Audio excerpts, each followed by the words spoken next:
दोस्तों, स्वागत है आप सभी लोगों का आपके अपने ज्ञानपुर यूट्यूब चैनल पर। तो डेली की तरह आज भी आप लोगों के लिए करंट अफेयर्स की क्लास हाजिर है।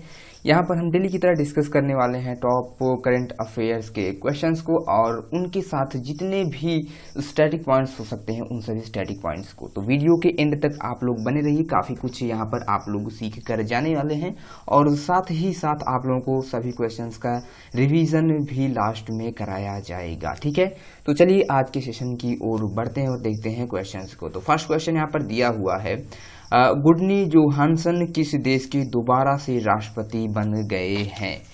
तो ये बन गए हैं आइसलैंड के राष्ट्रपति, यानी ऑप्शन यहाँ पर बी बिल्कुल करेक्ट हो जाएगा। यानी गुडनी जोहानसन जो है ये आइसलैंड के दोबारा राष्ट्रपति के लिए चुन लिए गए हैं। अब देख लेते हैं इस क्वेश्चन से रिलेटेड कुछ इंपॉर्टेंट इंफॉर्मेशन के बारे में।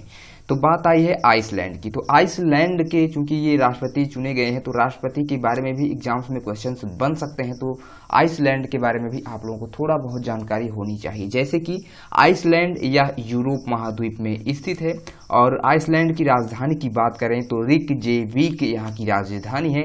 और करेंसी की बात करते हैं तो आइसलैंडिन क्रोना यहाँ पर जो है करेंसी चलती है। राष्ट्रपति यहाँ के गुडनी जोहानसन जो दोबारा से बन गए हैं यहाँ के राष्ट्रपति। प्रधानमंत्री की बात करेंगे तो कैटरीन जैकोबस दोतीर यहाँ के प्रधानमंत्री यानी पीएम हैं, कैटरीन जैकोबस दोतीर। ठीक है, तो आई होप की चीज़ें यहाँ पर इस क्वेश्चन से रिलेटेड सभी क्लियर हुई होंगी आप लोगों को। चलिए अब बढ़ते हैं नेक्स्ट क्वेश्चन की ओर। तो नेक्स्ट क्वेश्चन आप लोगों का यहाँ पर दिया हुआ है, किसने एथलीटों के लिए नाडा ऐप लॉन्च किया है? तो यह लॉन्च किया गया है किरेन रिजिजू के द्वारा, यानी ऑप्शन यहाँ पर बी बिल्कुल करेक्ट हो जाएगा, किरेन रिजिजू। ठीक है, देख लेते हैं अब इस क्वेश्चन से रिलेटेड कुछ और भी इंपॉर्टेंट इंफॉर्मेशन के बारे में। तो यह ऐप जो है खिलाड़ियों को प्रतिबंधित दवाओं और उनके इस्तेमाल से बचने की जानकारी देगा और इस ऐप से उन्हें खेलों के विभिन्न पहलुओं खासकर प्रतिबंधित दवाओं के बारे में विस्तार से जानकारी मिल सकेगी। ठीक है, तो कहने का मतलब जो इम्यूनिटी बढ़ाने के लिए खिलाड़ी जो होते हैं वो विभिन्न तरह की मेडिसिन ले लेते हैं, तो इस ऐप में उन्हें इन मेडिसिन के बारे में बताया जाएगा कि ये आप लोग इस मेडिसिन को नहीं ले सकते हैं ना।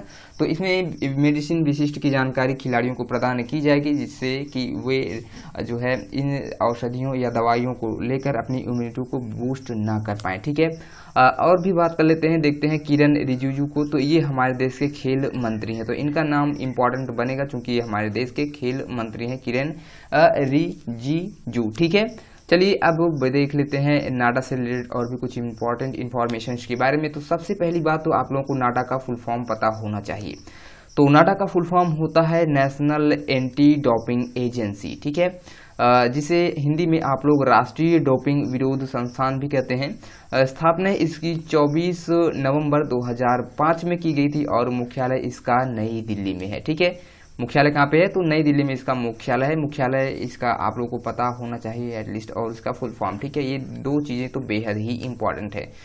तो चलिए अब बढ़ते हैं नेक्स्ट क्वेश्चन की ओर। उससे पहले यहाँ पर कुछ और भी दिया हुआ है, जैसे कि नाडा के अध्यक्ष कौन है? तो नवीन अग्रवाल जो है ये नाडा के अध्यक्ष हो जाएंगे। दोस्तों, अगर आप लोगों को वीडियो पसंद आ रही हो तो प्लीज़ वीडियो पर आप लोग एक लाइक जरूर कर दीजिएगा और वीडियो को जहाँ तक हो सके अपने स्टडी ग्रुप्स और जितने भी फ्रेंड्स हैं जो भी कॉम्पिटिटिव एग्जाम्स की तैयारी कर रहे हैं वहाँ पर इस वीडियो को जरूर से ज़रूर शेयर कीजिएगा। तो चलिए बढ़ते हैं नेक्स्ट क्वेश्चन की ओर। नेक्स्ट क्वेश्चन आप लोगों का यहाँ पर दिया हुआ है, राष्ट्रीय चिकित्सक दिवस यानी नेशनल डॉक्टर डे कब मनाया गया है? तो यह मनाया गया है 1 जुलाई को, यानी ऑप्शन यहाँ पर सी बिल्कुल करेक्ट हो जाएगा, 1 जुलाई। ठीक है, तो राष्ट्रीय चिकित्सक दिवस जो होता है यह कब मनाया जाता है? तो 1 जुलाई को मनाते हैं। अब देख लेते हैं इस क्वेश्चन से रिलेटेड कुछ इंपॉर्टेंट इंफॉर्मेशन के बारे में। तो यह जो दिन है इंडियन मेडिकल एसोसिएशन यानी IMA डॉक्टरों द्वारा किए गए अमूल्य कार्यों को सम्मानित करने और उनकी समर्पित सेवा के लिए उन्हें धन्यवाद देने के लिए हर वर्ष 1 जुलाई को मनाया जाता है। बात कर लेते हैं राष्ट्रीय चिकित्सक दिवस 2020 की थीम की। तो इस वर्ष की थीम रही है लेसन द मोर्टेलिटी ऑफ कोविड-19। ठीक है, चलिए देख लेते हैं और भी कुछ पॉइंट्स को। तो जैसा कि 1 जुलाई को देश के महान चिकित्सक और पश्चिम बंगाल के दूसरे मुख्यमंत्री डॉक्टर बिधान चंद्र रॉय का जन्मदिन और पुण्यतिथि होती है और यह दिन उन्हीं की याद में मनाया जाता है। तो मोस्ट इम्पॉर्टेंट बनेगा किनकी याद में, तो डॉक्टर बिधान चंद्र रॉय के जन्मदिन और उनकी पुण्यतिथि के उपलक्ष्य में 1 जुलाई को मनाते हैं। ठीक है, यह चिकित्सा दिवस। ठीक है, चलिए अब देख लेते हैं कुछ और भी इम्पोर्टेंट पॉइंट्स के बारे में। तो जुलाई महीने के आज हम जितने भी इम्पोर्टेंट डेज हैं सभी इम्पोर्टेंट डेज को डिस्कस करने वाले हैं। ठीक है, तो आप लोग अच्छे से इसको देखिएगा। चलिए देखते हैं। तो 1 जुलाई को मनाया गया है राष्ट्रीय डाक कर्मचारी दिवस। ठीक है, और 1 जुलाई को ही राष्ट्रीय चिकित्सक दिवस भी मनाया गया है। ये राष्ट्रीय डाक कर्मचारी दिवस जो है ये भी इम्पोर्टेंट बनेगा आप लोगों के लिए। ठीक है, तो आप लोगों को पता होना चाहिए। साथ ही साथ 1 जुलाई को मनाया गया है नेशनल चार्टर्ड अकाउंटेंट्स डे और वस्तु सेवा कर यानी GST दिवस, जो कि जो GST यानी गुड्स एंड सर्विस टैक्स है यह भी 1 जुलाई को ही लागू किया गया था। 7 जुलाई को मनाया जाएगा विश्व चॉकलेट दिवस और 11 जुलाई की बात करते हैं तो विश्व जनसंख्या दिवस मनाया जाता है। बेहद ही इंपॉर्टेंट क्वेश्चन है, एग्जाम्स में कई बार ये क्वेश्चन बना है। 12 जुलाई की बात करते हैं तो विश्व मलाला दिवस मनाया जाता है और 15 जुलाई को मनाते हैं विश्व युवा कौशल दिवस। चलिए आगे देख लेते हैं, बात कर लेते हैं 18 जुलाई की। तो नेल्सन मंडेला अंतर्राष्ट्रीय दिवस मनाया जाता है। 26 जुलाई की बात करते हैं कारगिल विजय दिवस मनाते हैं और 28 जुलाई को विश्व हेपेटाइटिस दिवस मनाया जाता है। 29 जुलाई को अंतर्राष्ट्रीय बाघ दिवस मनाते हैं। तो आई होप कि जुलाई महीने की जितने भी इंपॉर्टेंट डेज थे आप लोगों को कवर करा दिया गया। यहाँ पर चीज़ें आप लोगों को याद हो रही होंगी, आप लोग घबराइए नहीं। यहाँ पर अगर आप लोग डेली क्लासेस लेते हैं तो आप लोगों को ये इंपॉर्टेंट डेज जो है इतनी बार रिवाइज में करा दूंगा कि आप लोगों को बिल्कुल भी एक्स्ट्रा एफर्ट दिमाग में अपने डालने की ज़रूरत नहीं। चीज़ें ऑटोमेटिक खुद ब खुद आपके माइंड में सेट हो जाएंगी। ठीक है, देख लेते हैं आज के नेक्स्ट क्वेश्चन को। यहाँ पर दिया हुआ है भारत सरकार ने अटॉर्नी जनरल के वेणुगोपाल का कार्यकाल कितने साल के लिए बढ़ा दिया है। तो ये अटॉर्नी जनरल हैं के वेणुगोपाल और इनके कार्यकाल को जो है बढ़ा दिया गया है कोरोना वायरस के चलते हुए, चूंकि ठीक है, और इनका कार्यकाल अब इंक्रीजमेंट हुआ है लगभग 1 साल के लिए, यानी ऑप्शन यहाँ पर ए बिल्कुल करेक्ट हो जाएगा। 1 साल के लिए अटॉर्नी जनरल जो है हमारे के वेणुगोपाल जी, इनके कार्य को बढ़ा दिया गया है। अब देख लेते हैं इस क्वेश्चन से रिलेटेड कुछ और भी इम्पोर्टेंट पॉइंट्स के बारे में। तो के वेणुगोपाल जो है ये 15वें अटॉर्नी जनरल हैं और महान्यायवादी हैं। ठीक है, वेणुगोपाल को पद्म भूषण और पद्म विभूषण से भी सम्मानित किया जा चुका है। तो इनका नाम इम्पॉर्टेंट बनेगा और इनको कौन से अवार्ड दिए गए हैं ये भी इम्पॉर्टेंट बनेगा। ठीक है, कौन कौन सा, तो एक तो मिल गया है पद्म भूषण और दूसरा पद्म विभूषण, ये इन दोनों से ये जो है सम्मानित हुए हैं और ये भारत के 15वें अटॉर्नी जनरल हैं। तो इतनी चीज़ें आप लोगों को इस क्वेश्चन से पता होना चाहिए। अब बढ़ते हैं आगे के क्वेश्चन की ओर। तो नेक्स्ट क्वेश्चन आप लोगों का यहाँ पर बनता है, किसे पहले PC महाल नोबिस राष्ट्रीय पुरस्कार से सम्मानित किया गया है। तो ये हो जाएंगे चक्रवर्ती रंगराजन, यानी चक्रवर्ती रंगराजन को पहले PC महाल नोबिस राष्ट्रीय पुरस्कार से सम्मानित किया गया है और ये क्वेश्चन एग्जाम के लिए बेहद ही इंपॉर्टेंट बन सकता है। ठीक है, देख लेते हैं इस क्वेश्चन से रिलेटेड कुछ और भी इंपॉर्टेंट पॉइंट्स के बारे में। तो RBI के पूर्व गवर्नर चक्रवर्ती रंगराजन को आधिकारिक सांख्यिकी में लाइफ टाइम अचीवमेंट के पहले प्रोपीसी महाल नोबिस पुरस्कार से सम्मानित किया गया है। सबसे पहली बात तो आप लोगों को इस क्वेश्चन में ये भी पता होना चाहिए कि ये जो हैं चक्रवर्ती रंगराजन, ये जो है RBI के पूर्व गवर्नर भी रह चुके हैं और क्या यहाँ पर एक पॉइंट और भी इम्पोर्टेंट बनेगा, आधिकारिक सांख्यिकी में इन्होंने लाइफ टाइम अचीवमेंट जो है अभी हाल ही में हासिल किया है।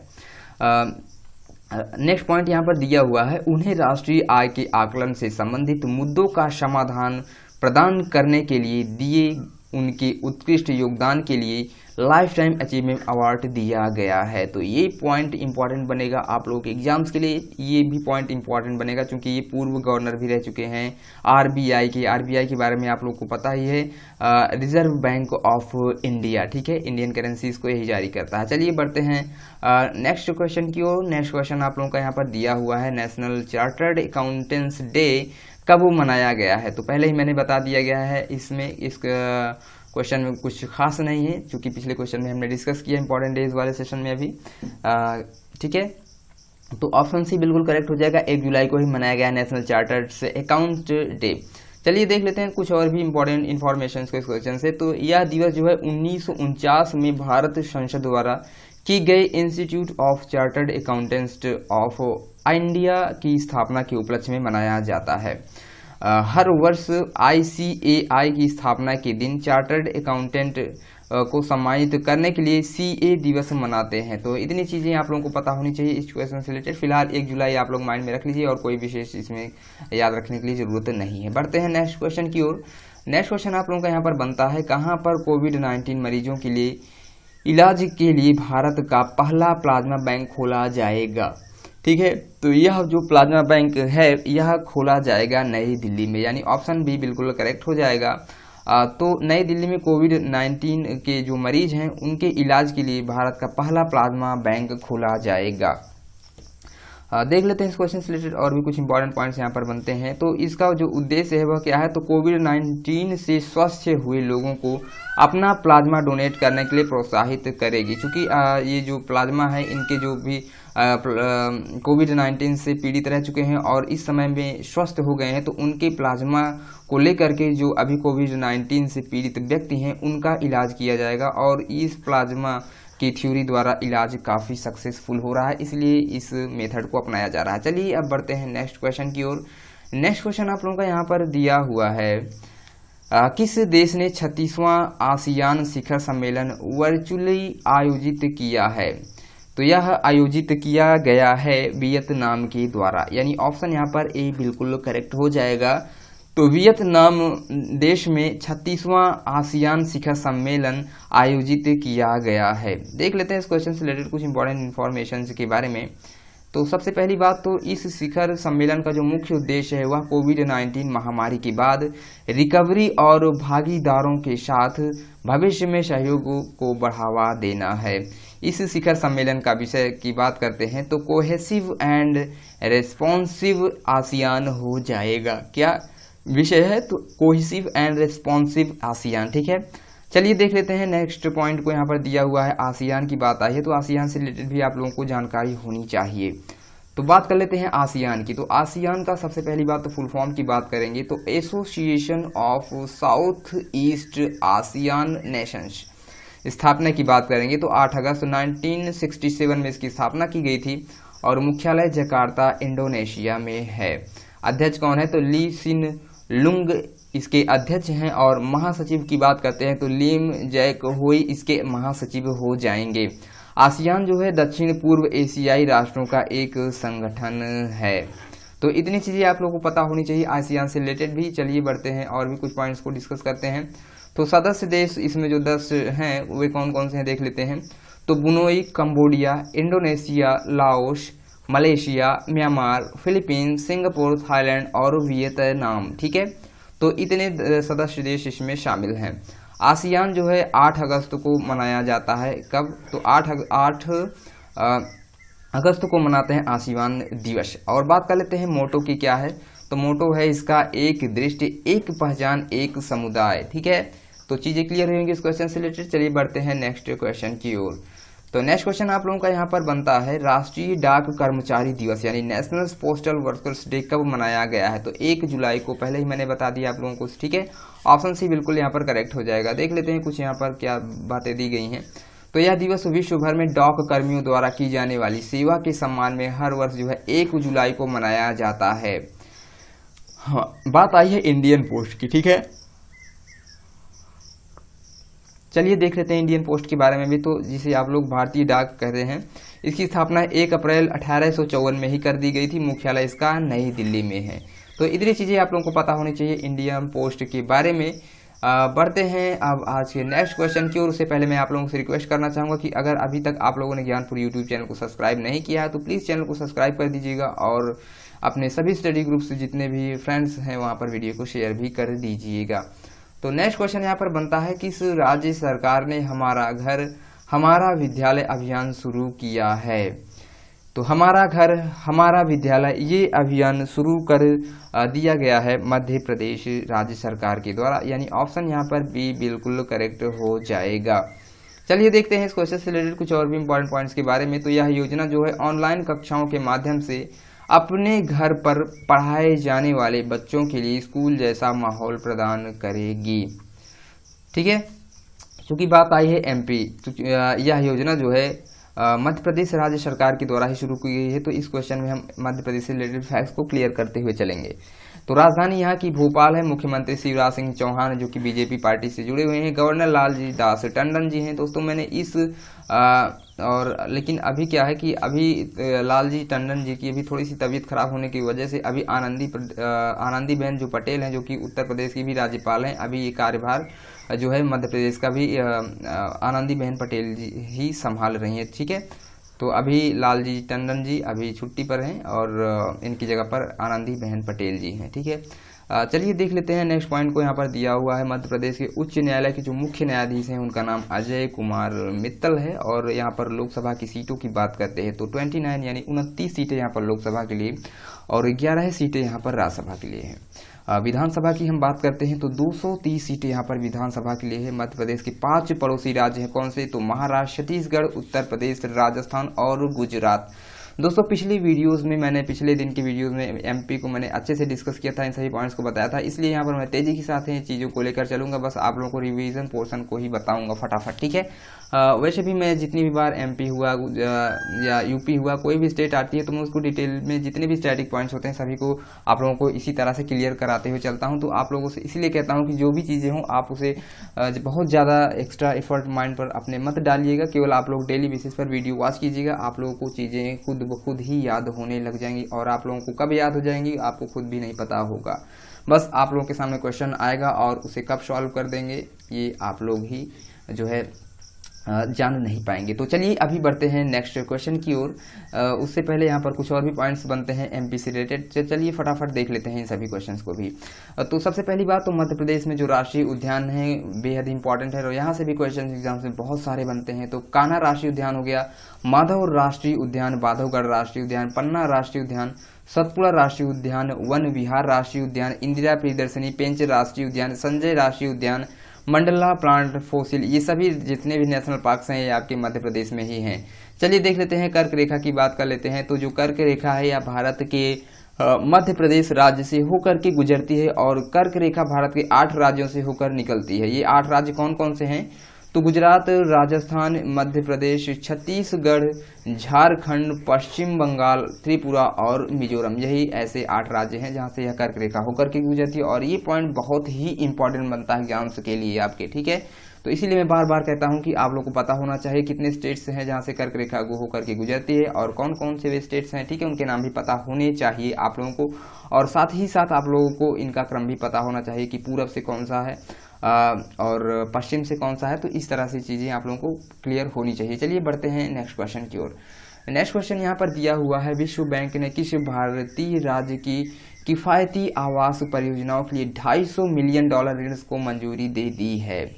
तो तमिलनाडु के द्वारा यह मंजूरी दे दी गई है, यानी ऑप्शन सी बिल्कुल करेक्ट हो जाएगा। तो विश्व बैंक ने तमिलनाडु जो कि भारतीय राज्य आप लोगों को पता ही है को किफ़ायती आवास परियोजनाओं के लिए $250 मिलियन ऋण को मंजूरी प्रदान की है। देख लेते हैं इस क्वेश्चन से रिलेटेड कुछ और भी इंपॉर्टेंट पॉइंट्स के बारे में। तो भारत सरकार और विश्व बैंक समूह ने तमिलनाडु में शहरी गरीबों को किफ़ायती आवास प्रदान करने के लिए समझौते पर हस्ताक्षर किए हैं। बात आई है तमिलनाडु की, तो तमिलनाडु से रिलेटेड भी आप लोगों को चीज़ें चलिए फटाफट हम बता देते हैं यहाँ पर। तो राजधानी यहाँ की तमिलनाडु की चेन्नई है, मुख्यमंत्री के पलानीस्वामी है जो कि ऑल इंडिया अन्ना द्रविड़ मुनेत्र कड़गम पार्टी से जुड़े हैं। गवर्नर की बात कर लेते हैं तो बनवारी लाल पुरोहित तमिलनाडु के गवर्नर हैं और तमिलनाडु के उच्च न्यायालय का नाम जो है मद्रास उच्च न्यायालय है और यहाँ के जो मुख्य न्यायाधीश हैं यानी मद्रास उच्च न्यायालय के जो मुख्य न्यायाधीश हैं वे हैं अमरेश्वर प्रताप शाही। तमिलनाडु के 3 पड़ोसी राज्य हैं जो कि अपनी बाउंड्री लाइंस को तमिलनाडु के साथ शेयर करते हैं। कौन कौन से हैं? तो केरल हो गया, कर्नाटक और आंध्र प्रदेश। ठीक है, तो यही ऐसे 3 राज्य हैं जो कि तमिलनाडु के साथ अपनी बाउंड्री लाइन को शेयर करते हैं। चलिए बढ़ते हैं आगे। और भी पॉइंट्स यहाँ पर बनते हैं। लोकसभा की सीटों की बात करें तो 39 सीटें यहाँ पर लोकसभा के लिए हैं, 18 सीटें राज्यसभा के लिए हैं और 234 सीटें यहाँ पर विधानसभा के लिए उपलब्ध है। चलिए अब बढ़ते हैं नेक्स्ट क्वेश्चन की ओर। नेक्स्ट क्वेश्चन आप लोग का यहाँ पर बनता है, the Yogini poems love and life नामक पुस्तक को रिलीज किया गया है, इस पुस्तक के लेखक कौन है? तो यानी पुस्तक के लेखक के बारे में पूछ रहा है यहाँ पर, the Yogini poems love and life, ये पुस्तक किसके द्वारा लिखी गई है? तो ये पुस्तक लिखी गई है डॉक्टर आदिशा दास के द्वारा, यानी ऑप्शन यहाँ पर ए बिल्कुल करेक्ट हो जाएगा। तो आदिशा दास ने लिखी है the Yogini poems love and life, ठीक है।